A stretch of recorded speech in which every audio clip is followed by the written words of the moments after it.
تین انسان تھے، اور وہ یہ بھی کہتے ہیں کہ انہوں نے انسانیت کو سدھارنے کے لیے یہ طریقہ نکالا تھا کہ میں پیغمبر ہونے کا دعویٰ کرتا ہوں، جہنم کی آگ سے ڈراتا ہوں، جنت اور کہ یتیم کا مال کھانے سے، یہ تو اصل میں ایسا ہے کچھ بھی نہیں، لیکن ان کی نیت اچھی تھی. انہوں نے یہ اپنے فائدے کے لیے نہیں کیا بلکہ انسانیت کو فائدہ پہنچانا، کیونکہ نبی صلی اللہ علیہ وسلم کی جتنی تعلیمات ہیں وہ تو غیر مسلم بھی دیکھتا ہے کہ یار وہ تو ساری انسانیت کے فائدے کے لیے، نبی کے اپنے فائدے کے لیے تو اس میں کچھ بھی نہیں ہے. خود تو آپ کی زندگی یہ کہ 40 دن گھر میں چولہا نہیں جل رہا اور کھجور کی چھال پہ سو رہے ہیں، آرام کر رہے ہیں. آج میں مشکات پڑھاتا ہوں نا جامعۃ الرشید میں، ایک حدیث سامنے آئی کہ مزر قبیلے کے کچھ لوگ رسول اللہ صلی اللہ علیہ وسلم سے ملنے کے لیے آئے. آپ صلی اللہ علیہ وسلم نے جب ان پہ فقر و فاقہ کے آثار دیکھے نا، انتہائی غربت، بھوک کی حالت اور کپڑے بھی پورے نہیں جسم پہ، تو حدیث میں آتا ہے فتمعر وجہ رسول اللہ صلی اللہ علیہ وسلم، آپ کے چہرہ انور متغیر ہو گیا. یہ راوی بیان کر رہے ہیں، حدیث کے صحابی بیان کر رہے ہیں کہ نبی کے چہرے پر لکیریں آ گئی. اور دیکھو جب کوئی پریشان ہوتا ہے نا تو وہ اپنی پریشانی چھپا نہیں سکتا، غم چہرے سے جھلک جاتا ہے. اس میں دو نمبری کرنا بہت مشکل کام ہوتا ہے. خوشی کے آثار حدیث میں آتا ہے جب نبی خوش ہوتے ہم آپ کے چہرے کو دیکھتے تو آپ کا چہرہ کھلکھلا. جب آپ کسی کو خوشی کی خبر دیں کیسا چمک اٹھتا ہے نا چہرہ. تو کچھ کیفیات ایسی ہوتی ہیں جو انسان چھپا نہیں سکتا، اس میں جھوٹ ممکن نہیں ہے، الا یہ کہ میک اپ کر کے کوئی جیسے رونے کی وہ بنا لے، پیاس سے آنسو ٹپکا لے، وہ ایک الگ بات ہے. لیکن وہاں تو کوئی نہ پیاز ہے نہ کوئی اور چیز رکھی ہوئی ہے. تو یہ وہ کیفیات ہے جو صحابہ بیان کر رہے ہیں نبی صلی اللہ علیہ وسلم کی. تو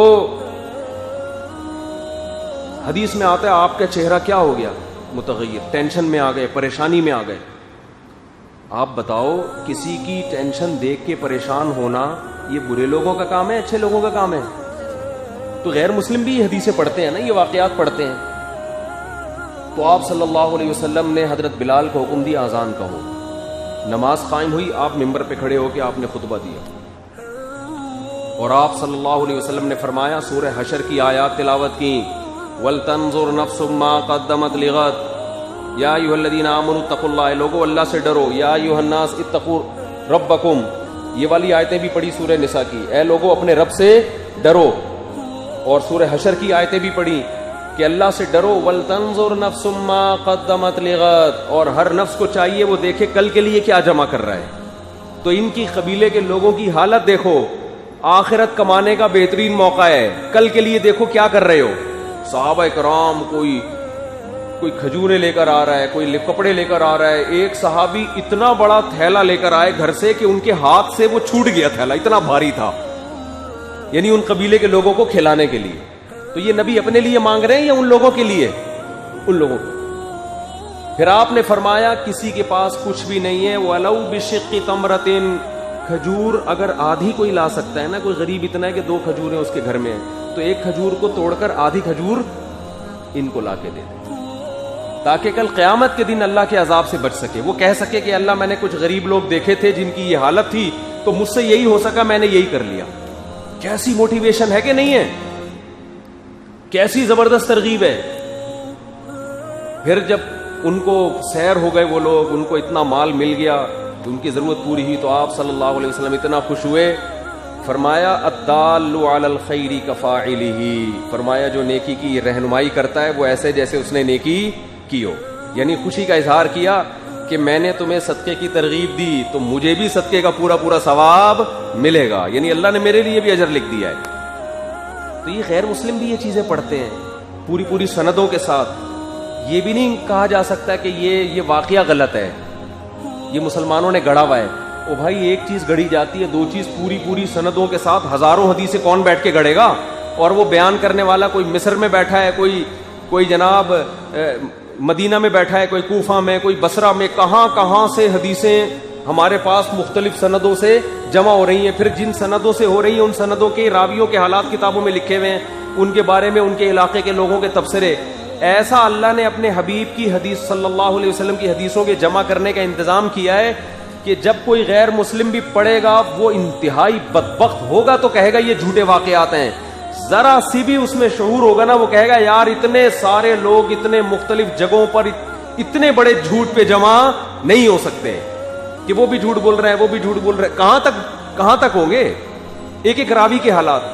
ہم جب حدیث بیان کر رہے ہیں کہ صحابی نے کہا، غالباً یہ عبداللہ بن مسعود رضی اللہ تعالیٰ عنہ تھے اس حدیث کے راوی، ہم جب کہہ رہے ہیں کہ ان صحابی نے کہا کہ نبی نے یوں کیا ہے، تو غیر مسلم پوچھ سکتا ہے تمہیں کیسے پتا چلا ان صحابی نے کہا ہے؟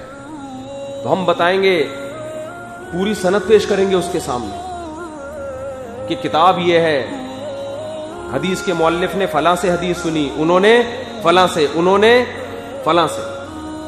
وہ کہے گا یہ فلاں فلاں ہو سکتا ہے فرضی لوگ ہوں، یہ ہو ہی نہیں.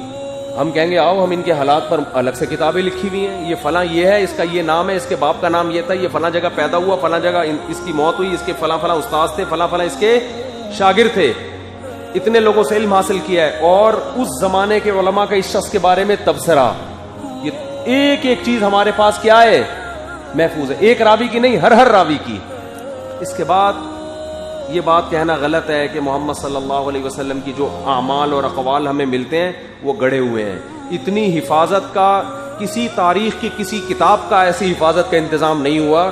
اگر یہ خبر غلط ہے نا تو بھائی پھر دنیا میں کسی خبر پہ بھی اعتماد نہیں کیا جا سکتا، یہ تو ممکن نہیں ہے. ہم تو بتا رہے ہیں کہ نبی سے فلاں صحابی نے سنا، پھر ان سے فلاں تابعی نے، اور پھر ایک تابعی نہیں اور بھی ہیں جو کہہ رہے ہم نے بھی یہ سنا ہے، ہم نے بھی یہ سنا ہے. اور ایک تابعی دمشق میں ہے، دوسرا مصر میں ہے، تیسرا کوفہ میں ہے، وہ کہہ رہے میں نے بھی کوفہ جا کے سنی ہے. آج ایک اور حدیث ہم نے پڑھی، حضرت ابو درداء رضی اللہ تعالی عنہ کے پاس ایک تابعی مدینہ سے چل کر آئے دمشق میں، اور کہنے لگے میں نے سنا ہے کہ آپ نبی سے منسوب ایک حدیث بیان کرتے ہیں، اللہ کی قسم صرف وہ ایک حدیث آپ سے سننے کے لیے میں مدینہ سے چل کے آپ کے پاس آیا ہوں. میں طلبہ سے کہہ رہا تھا دیکھو مشکات میں یہ جو آج ہم بیٹھ کے حدیث پڑھا رہے ہیں، ہم تو یہاں بیٹھ کے پڑھا رہے ہیں، یہ ایک حدیث، صرف ایک حدیث ہمارے پاس اتنی محنت سے آئی ہے کہ مدینہ سے ایک شخص اونٹوں پہ گھوڑوں پہ پیدل چلائے شام پہنچائے، کتنا لمبا سفر. اور ابو درداء صحابی رسول جو دمشق میں بیٹھے ہوئے تھے، کیونکہ جہاد ہو رہا تھا، اسلامی سلطنتیں پھیل رہی تھی، صحابہ دنیا میں پھیل گئے تھے، دمشق جا کے ان سے ایک حدیث سننے کے لیے آئے کہ آپ نبی سے وہ حدیث جو بیان کرتے ہیں میں چاہتا ہوں میں براہ راست سنوں، تاکہ میں اپنے شاگردوں کو بتاؤں کہ میں نے ابو درداء سے براہ راست سنی ہے. پھر شاگرد بتائیں کہ ہم نے قیس ابن کثیر سے براہ راست سنی ہے، یہ راوی کا نام قیس ابن کثیر تھا. پھر وہ کہیں ہم نے ان سے سنی ہے، اور بالآخر پھر اس اہتمام کے بعد جا کے وہ کتابوں میں محفوظ ہوگی، اور ان تمام کے راویوں کے حالات بھی محفوظ ہوں گے. ایک ایک حدیث اس طرح سے محفوظ ہوئی ہے. یہ خود محمد صلی اللہ علیہ وسلم کے سچے نبی ہونے کی علامت ہے. کسی کذاب اور جھوٹے کو خدا کی طرف سے ایسا پروٹوکول نہیں مل سکتا. اللہ کہتے ہیں کہ محمد صلی اللہ علیہ وسلم، تم یہ کہتے ہو معاذ اللہ پر جھوٹ باندھتے ہیں.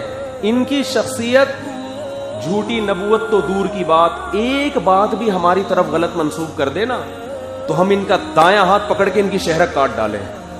کیوں؟ ان کی شخصیت کو ہم نے ایسا بنا دیا ہے کہ یہ جو کہیں گے لوگ سمجھیں گے یہ کس کا کلام ہے؟ اللہ کا. تو یہ عام انسانوں کی طرح نہیں ہے کہ جو کہہ دیں. نا نا نا، ان کی شخصیت کو ہم نے ایسا بنا دیا ہے، ایسا صادق اور امین کی مہر ان پر لگ چکی ہے کہ اب اگر یہ ایک بات بھی ہماری طرف غلط منسوب کریں گے تو ہم ان کو پنپنے نہیں دیں.